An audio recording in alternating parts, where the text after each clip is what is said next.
Good evening, everyone, and welcome to another episode of Empowered to Live.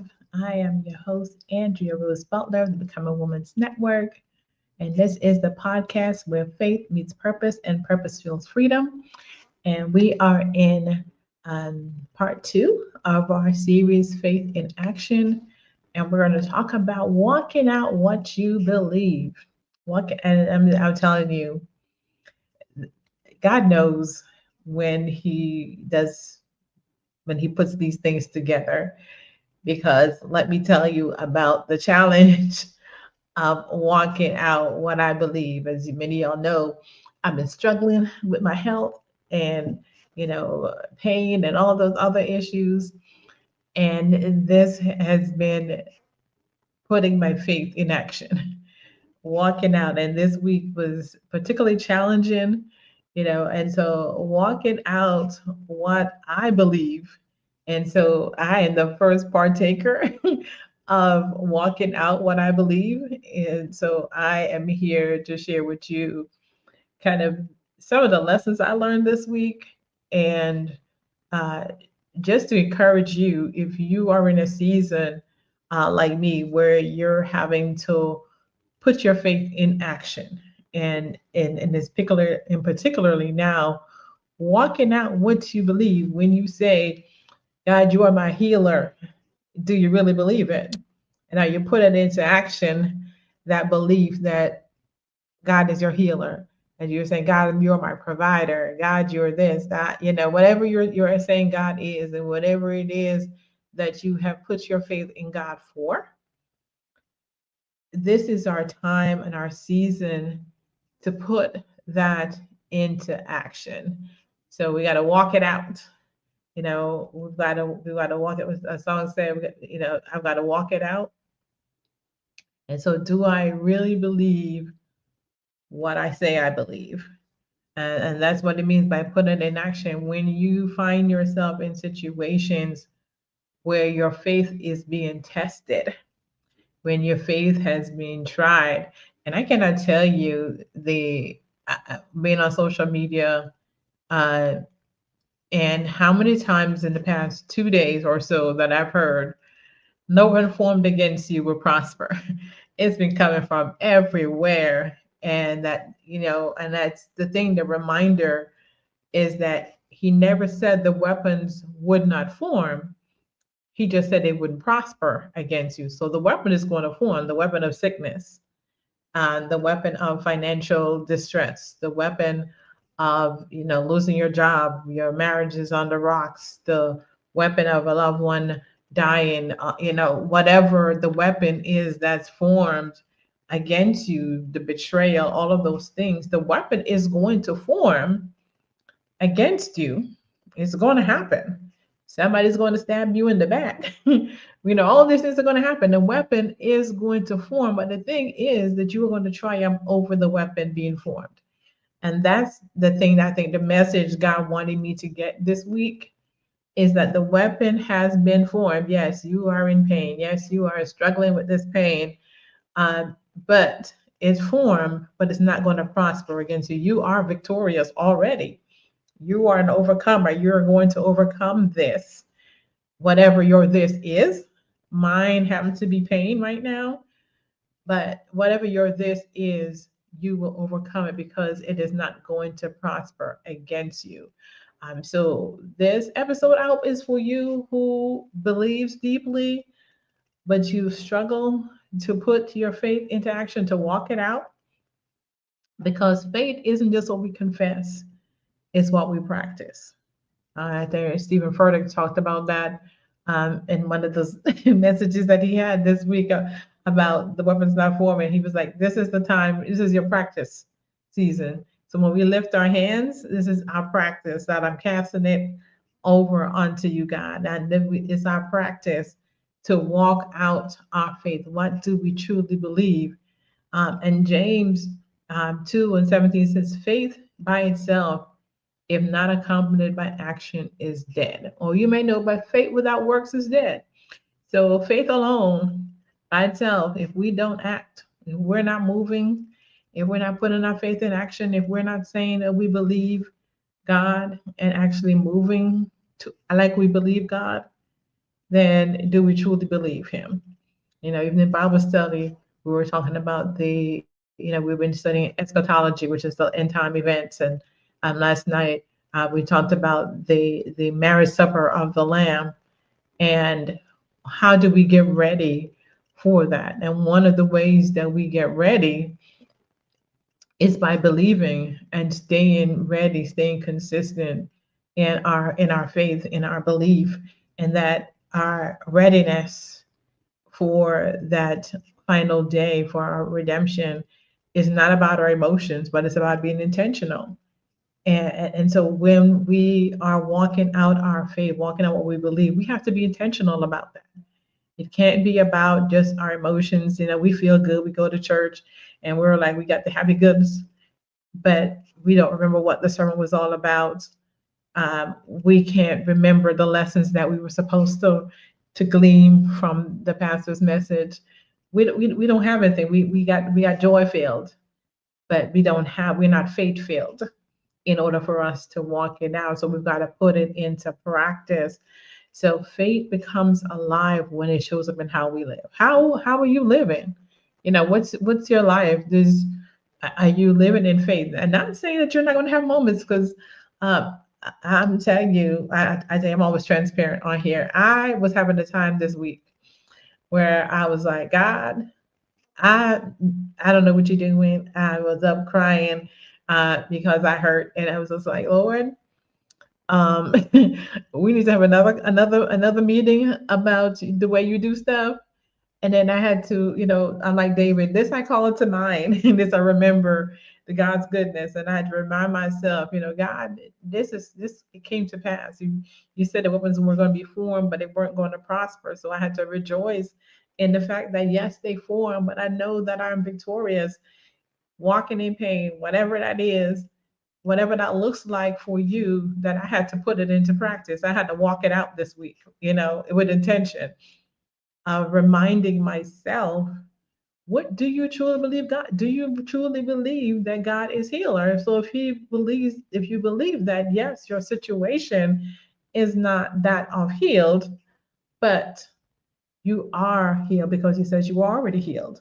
It just hasn't manifested itself yet. And so you have to walk it out. And you didn't even know, when I sat down to send this, I was like, God, my birthday's next week. And I want to be without pain by my birthday next week. That's what I'm believing God for. I'm going to have a joyous birthday next week. And so that's what I'm believing God for, that I am going to have a good birthday without having this pain. And so that's what I'm trusting God. And so I'm going to walk that out. I'm going to walk believing that it is so, having that confident expectation of belief that he says that I was already healed. And so I'm looking forward to be manifested by my birthday next week. So I'm just like trusting God. So I'll keep y'all up to date on what happens. And so when we talk about belief that moves us, I saw Pastor Michael Todd this week. I thought God was just showing me a bunch of stuff this week. And he was talking about Naaman, and if it was in 2 Kings, where Naaman, he was this commander of he was a commander in chief, basically, and he was struck with leprosy. And he heard that there were healers in Israel. And he sent message. He went to his king and said, hey, can you write to the king of Israel and say, hey, I need you to heal me? And the king was like, I'm not a healer. He said he tore his clothes and was like, you're trying to get me in trouble, because I don't have that kind of power.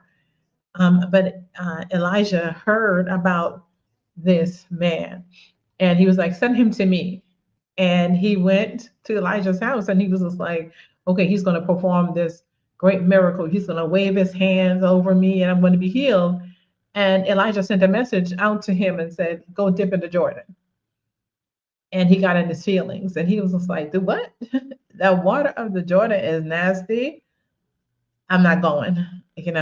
Why you couldn't tell me to go someplace else where the water was cleaner? Why you couldn't tell me to do some great feat or whatever, but it was the simplicity of it. And his pride got in the way of the miracle. And one of the servants came to him and said, "Hey, if he had told you to do something amazing, powerful, go slay 100, Philistines or whatever, wouldn't you have done that? But he asked you to do this one thing, go dip 7 times." But the message that Pastor Todd had was this. He said 7 times. So he could have went and said, "Okay, I'm gonna dip 1 time and be done." But the requirement was 7. And the reminder that partial obedience is not obedience at all. And so the message was, don't quit at 6. And so he kept going and kept going. And when he came back up on the 7th time, his skin was that of a newborn baby. So he was looking fresh. So he was this old man. Now his skin was that of a newborn baby.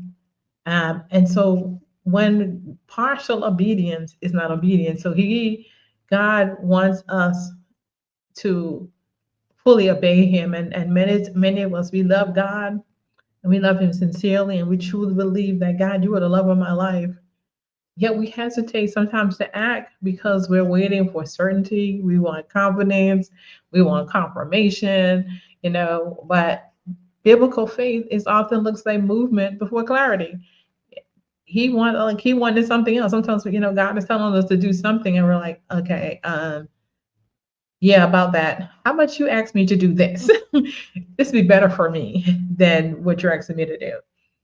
And so we don't obey God because we want him to move the way we want him to move. We want the action that he requires of us to be something different. We get like Naaman, first of all, why didn't you not come out? And why weren't you not clear? Why didn't you come and act and tell me, heal me this way?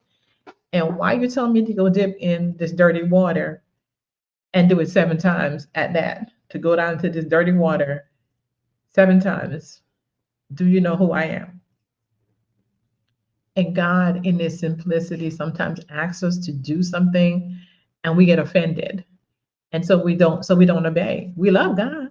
We love him, but we don't obey him because we're like, that's not what I want to do.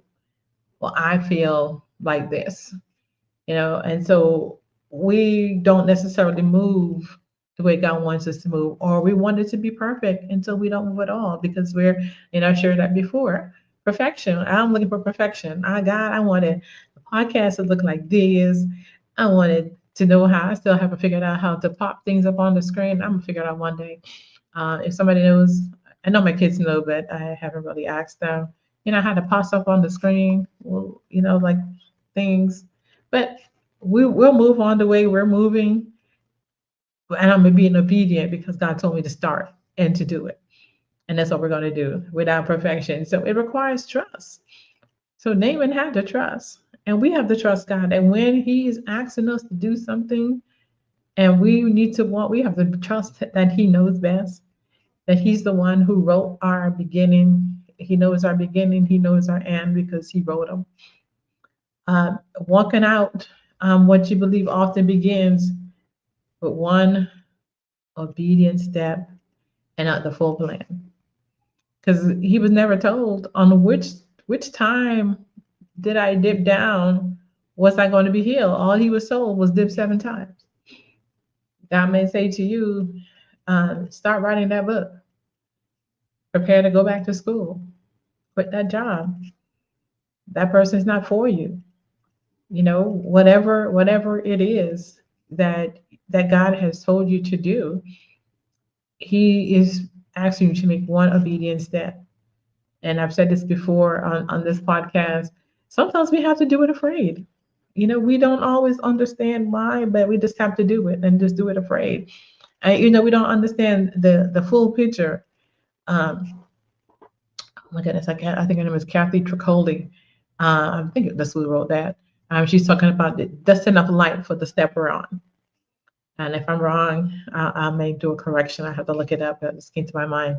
That God gives us just enough light for the step that we're on. And so as we take one step, he illuminates that one. Then we take another step and he illuminates. And we keep walking out and we just keep walking it out. So what are some of the things that keep us from being obedient and for taking that step, for walking out our faith? Fear of getting it wrong. We talked a little bit about this. I don't know if it was in Bible study last night or something I heard, and I was thinking about that even when we are obedient and we get it wrong, that God works all things together for good. That even if we are obedient and we're like, okay, I heard him say, um, go left. Now, was that go left after the second right? Or, and so we don't get, he works it together for good. And he'll like, okay, I can fix it because I knew you were going to make that step anyway. So just because you may have gotten it wrong, God can still correct it.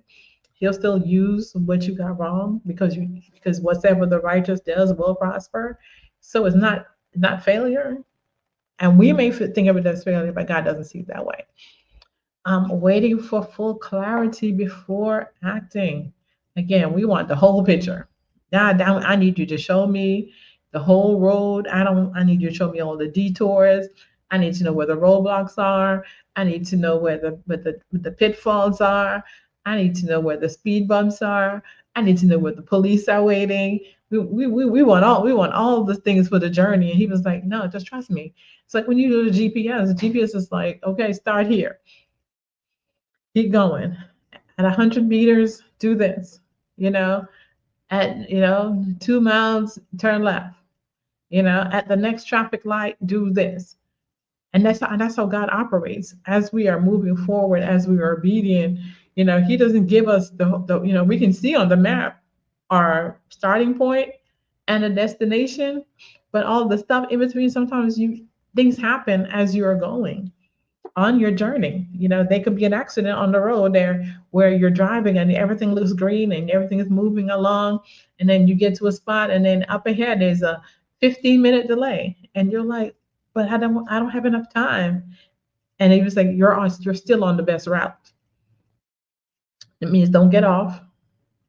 Don't try to figure stuff out by going someplace else and getting off here on this side road just because we see other people getting off. You're still on the safest route and the fastest route. So keep going. And God sees all of that. And he knew that was going to happen. And the GPS knew there was a delay, but it didn't tell you in the beginning because you didn't need to know until you were close enough to know that it was going to be a delay and there was not another way for you to go. And so we have to keep going. So we don't have to know exactly all the things that are going to happen. We just have to go. We just have to put it in action and move forward. Keep moving, keep moving, keep moving. Overthinking spiritual decisions. Y'all hear that Jamaican almost come out? We overthink our spiritual decisions. Let me pray about that. That can't be God. Let me read the scripture. Let me see if the scripture that says that this is not God speaking. Let me call my phone 10 friends. And I was just like, I told you to go. Go dip into Jordan. Go dip. Why do you need to counsel for you to obey? Just do it. You don't have to overthink it. Just do what I told you to do. And you know what you heard. It's not your flesh, because your flesh, when they told you to do what you need to do, your flesh will tell you the opposite. And it's God, but you don't want to do it. It's not what you want. You're like, God, could you have done this a different way? I needed a shortcut. Microwave this, God. Make it move this way. And God was like, no. that's not my plan for you. My plan for you is this. And this is what I need you to do, not what you want to do. Always. Comfort in familiar pattern. We're like a comfort zone. Ooh, those comfort zones are so comfy. And we love them. And I love this for me when I'm in my comfort zone, when I'm in my happy place. But God says, nope, I'm going to stir the nest. And it's like an eagle trying to teach an eaglet to fly. He put thorns in the nest, and he makes it uncomfortable for us because he was like, it's time for you to soar. but you want to stay in this spot. And that mama eagle's like, nope, you got to fly. It's time for you to get up out of here, spread your wings, trust the lessons that I have taught you, trust in the process, trust my plan, trust my love, trust my faithfulness. Step out, walk out, do what you got to do. And so he makes it uncomfortable. And you know that it's uncomfortable, but you're like, I'm gonna try and find a comfortable spot in here. And every time you're like, I know I need to move and do something else. And he makes it uncomfortable. The discomfort is there. And it's time for you to get out of that space of comfort. Walk out, trusting God's plan for you. So what happens? So obedience builds clarity. So as we are obedient, it's like the 10 lepers, he says, and as they went, they were cleansed. As they were going, as they were moving. Not while they stood there waiting, crying out, but when he said, go show yourselves to the priest, and as they went, they were cleansed. So obedience builds that clarity. So as you start walking and you get closer to your destination, you're like, okay, now I know why we went this way. I can see it now. It becomes clearer to you the why. Even some of the poor choices and the decisions that we make that put us in places, sometimes we can, in hindsight, as we're moving in faith, as we're walking out, we can see, okay, God, now I understand, why I was in this space. God corrects direction while we move. So as you're moving, God is correcting you. As you're going, the GPS will say to you, at the next light, turn left. There's a detour ahead. So take this exit and whatever, and it's just on the fastest route. He might tell you to go this way or to go that way. And so faith, again, God corrects you while you're moving. And faith grows through practice. Well, practice. Faith without works is dead. We got to put it into practice, and not theory, not just us thinking, I have faith. James says, yes, you can say you have faith, but faith without works is dead. Everybody can say, well, I believe. But when the rubber meets the road, when you have to put it into practice, that's when it's going to come through. When you are walking it out, then that's when it happens. So we put it into practice, not just saying, oh, I believe, but actually walking it through. So trust God's grace in the process. And when God is here with you, he's in the boat with you. He said, let us go to the other side. So he is there with you as you're walking it out. As you're putting your faith in action, you got to trust the process that God is there with you. He said, I never leave you, I won't forsake you. So I am right there with you. If I said it's going to happen. So just keep moving, keep walking, trust me. So what's your challenge? So, we as we wrap up, we're putting our faith in action and we're walking out what we believe. And so ask God, what is one step that he's already asked of you that you have not obeyed? And that's a tough one. Ask him, God, what have you told me to do? And we know in our heart, but we want God to confirm it. What's something that you told me that I needed to do that I have not done? And then take action this week. After you ask him and he's shown you what it is, it pops up in your mind. You're probably thinking about it right now as I'm saying it. What God told you to do that you have not done, that you're just like, I'm looking for other waters. I don't want the Jordan. I need something else. I don't want to do this. I don't want to do that. We already know what God has asked us to do, but we haven't done it. So it's time to take action. So this is your challenge. And let me know, message me and let me know that you're taking that faithful step. And for my writers, where have I delayed obedience? And this could be a challenge too. You're thinking about, what God has asked you to do. And you ask yourself, where have you delayed your obedience and why? And what belief needs to move from my head to my life? I believe God is telling me to do this. but we haven't walked it out. And so it's time to walk it out, to put our faith in action. And what fear am I ready to surrender? Because fear keeps us stuck a lot of times. We're like, what if I'm wrong? What if it's this? What if this happens? What if this happens? What if? You know, and so we need to surrender that fear and trust God, trust the process, trust that He's with you, that if He said it, He's going to allow it to happen.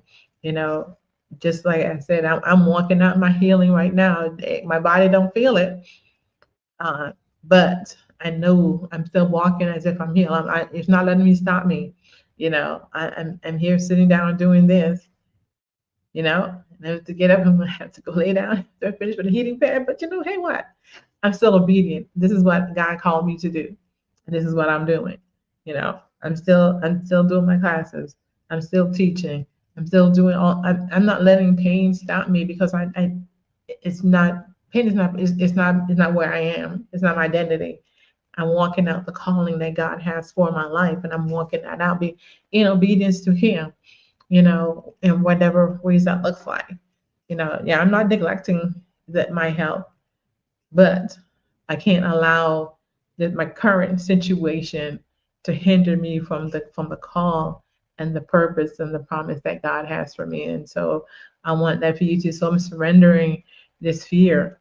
I'm never going to get better because I know God is a healer. And so I'm trusting Him that He will heal, that He will manifest it, that He's going to take this pain away, or and if nothing else, make it manageable and bearable that I can withstand, and be able to have a good quality of life. And so we stand. So faith doesn't need certainty; it needs surrender. And God honors movement rooted in trust. So as we are moving forward, as we're trusting God, we're trusting the process, believe Him, believe what He has said, and put your faith in action. And we're going to walk it out. I'm going to walk it out because faith moves mountains. And so we have to walk out believing that our faith can move mountains, if we put our trust in Him. So I thank you all for joining me today on another episode of Empowered to Live. And remember that God has given us everything we need to live this life and to live godly. So stay and live empowered. Have a great and wonderful night, and I'll catch you all next week. Thank you. Good night.